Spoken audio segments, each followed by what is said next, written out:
My name is Jeremiah Eister, and this is my fourth episode of The Faithful. In this episode, I'm going to talk about the meaning of the word cult and why I chose to define the church I grew up in as a cult. Recently, I've gotten a couple of messages from people asking why I chose to define it as a cult, and so I'm going to go ahead and first read those messages. The first message, I think, is in response to my second episode. And that message reads, I think you could benefit from defining terms.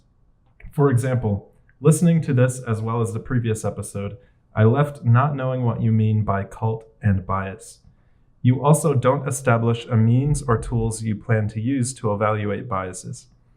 If you don't define that, then I believe that you're at risk of relying on your own feelings about things, which you criticize about the environment you grew up in, and those feelings may be derived from the biases you hold.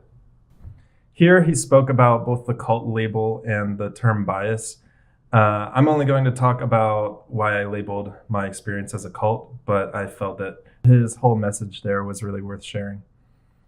The next message actually comes from someone who grew up in the same church as me.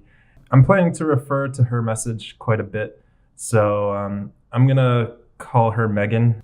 Megan said to me after watching, I think it was episode 3, hey, just watched your latest. I work in influencer media for my job, and I get you're building a brand and trying to gain attention for your content. In that area, you're nailing it, but friend, we didn't grow up in a cult.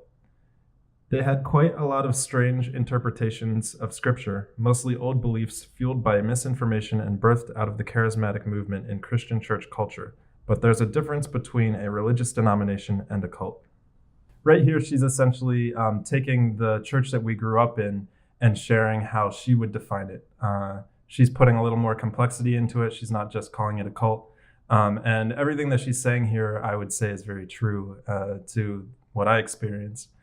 However, we're just kind of labeling it differently. She doesn't like that label of cult, and she's kind of describing the church without putting, an overarching label on it, which I do respect.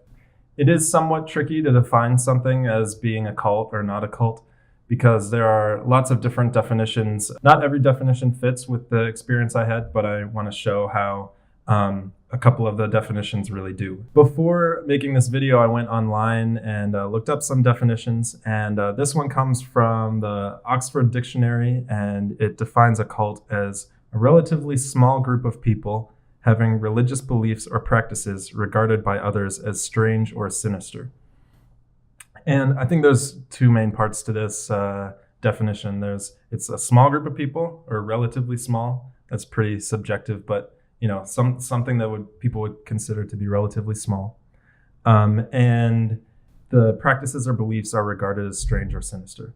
So I think that we have agreement here in the message from Megan about the strange or sinister. She said literally they had quite a lot of strange interpretations of scripture. And she said there was misinformation. However, I think that the point she's making is that even though these beliefs were strange and there was a lot of misinformation mixed in, that the church we grew up in was not unique in that. Her point is that it wasn't a relatively small group of people. Her point is that it was a large group of people. It doesn't matter how strange it is. If a lot of people do it, then you can't call it a cult. To that, I'd say yes and no, because the church that I grew up in, they labeled themselves as Christian. There's many, many Christians. They labeled themselves as Pentecostal. There's many Pentecostals. They would have even probably labeled themselves as charismatic. And, we're getting like smaller and smaller groups of people here. But there's still like probably millions of people who behave like this. And we had gone to other churches just to visit and gone to some conferences where other people shared a lot of these same beliefs. However, my feeling is that just because the church we grew up in said, yes, we're Christian, yes, we're Pentecostal, and like by word aligned themselves with these other groups of people, that doesn't necessarily mean that we were part of those groups of people. An example of this is the extremist Muslims and the jihadists. And the extremist Muslims say, we have the true version of the Muslim faith. We have the true interpretation of the Quran. And meanwhile, the Muslim community at large says these people aren't Muslims. They don't represent us. They are extremists. They're separate.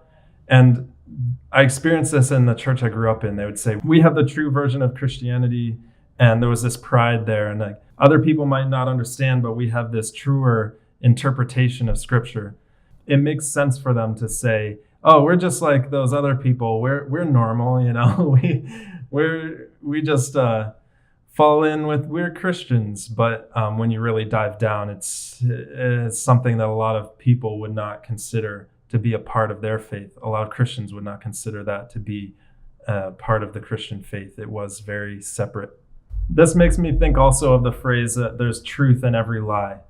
And I think that was really accurate for this church. There was a lot of truth there, and there was like a lot of wisdom to be gained, and things that I learned from, and they're drawn from Christianity, and they're drawn from more conventional religious thought. But then there was a lot of falsehood. There were a lot of lies that were kind of mixed in there.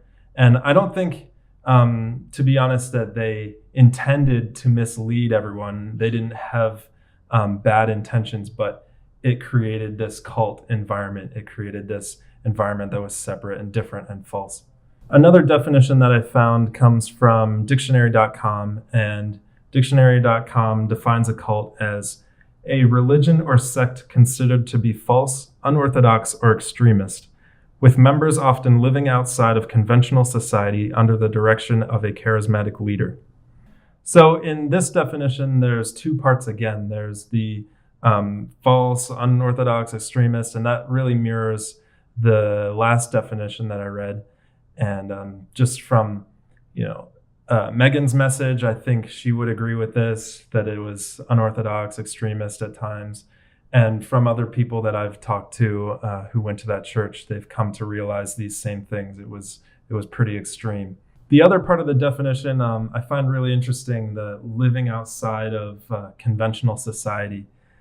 And on the surface, it seems like I didn't live this life. I went to public school. I didn't live on some far off compound with only the people in the cult, and the women didn't have to wear head coverings and long dresses. And from the exterior, we looked normal. If we were just walking down the street, no one would be able to tell that we were any different. But ideologically, we really separated ourselves.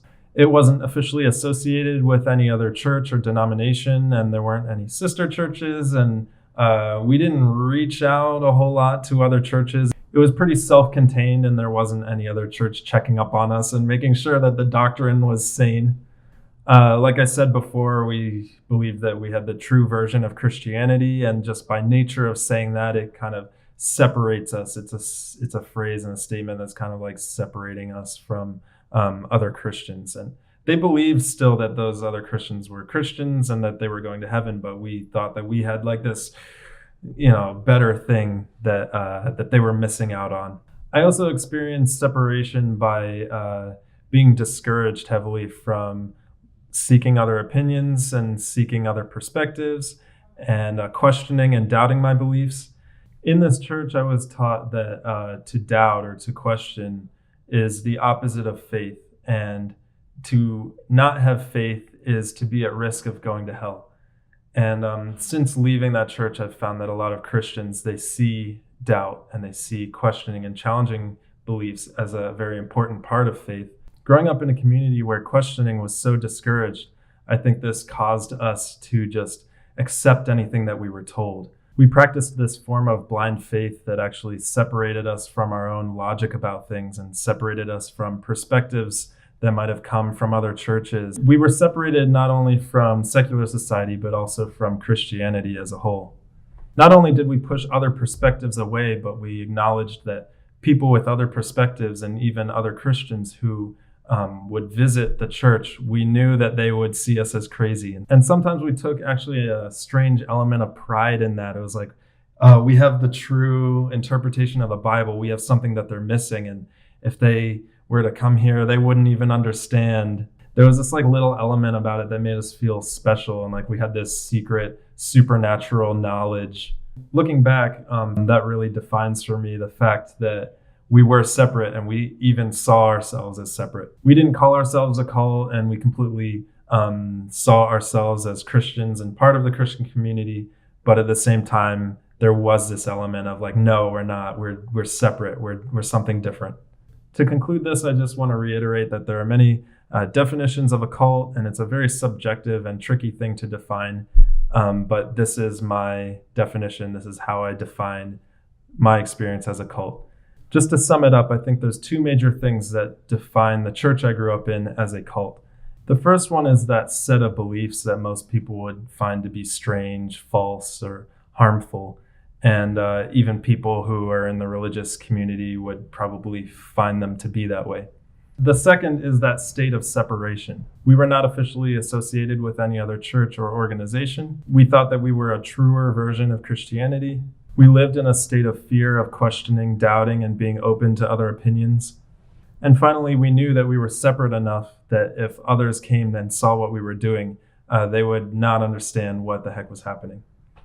Finally, I want to say thank you to everyone who has left comments, and especially the two people whose comments I've read. Those comments really challenged me, and they caused me to look at my own reasoning and to really understand why I feel that I experienced a cult. My hope is that people will continue to respond and ask questions. Something I'd love to hear from people is what you think defines a cult. Is it a group of people living on a compound? Is it a group of people drinking like the poison juice because they think a UFO is coming? What umbrella of traits do you think that all cults fall under?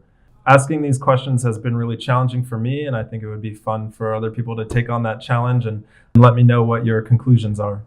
Thank you for watching this video, and please make sure to subscribe on YouTube so you catch the next one.